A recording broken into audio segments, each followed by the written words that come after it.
সম্পর্কের ক্ষেত্রে ঠিক এমনই হয়, যাকে রাখতে চান তাকে সময়ের একটু যত্ন করুন।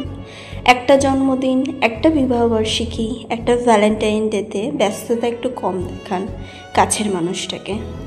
একটু সময় দিন, একটু যত্ন করুন সম্পর্কটাকে, নাহলে ওই গাছের মতোই ক্রমশ হলুদ হয়ে যাবে। তখন মৃত সম্পর্কের মধ্যে আপনারই দম বন্ধ হয়ে আসবে। আপনার কথা মতো হয়তো সে থেকেই যাবে আপনার জীবনে, কিন্তু সেই আন্তরিকতাটা আর থাকবে না।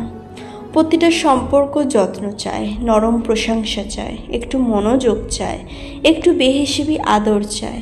এগুলোকে ন্যাকামি বলে ব্যঙ্গ করবেন না। সবাই যান্ত্রিক হতে পারে না, যাবে আর কোথায়, থেকেই যাবে।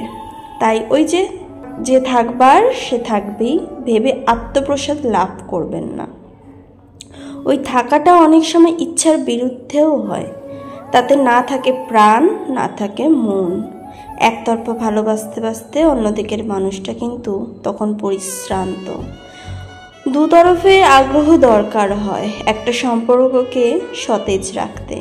মনে রাখবেন, অপেক্ষারও ক্লান্তি আসে, একতরফারও ধৈর্যচ্যুতি হয়। এতদিনের দীর্ঘ প্রতীক্ষা যখন ক্লান্ত হয়ে যায়, তখন আমরা নাম দিই বিচ্ছেদ বা ব্রেকআপ। তখনই হালকা চালে বলি যে চলে যাবার সে যাবেই। কলমে লিখেছেন অর্পিতা সরকার।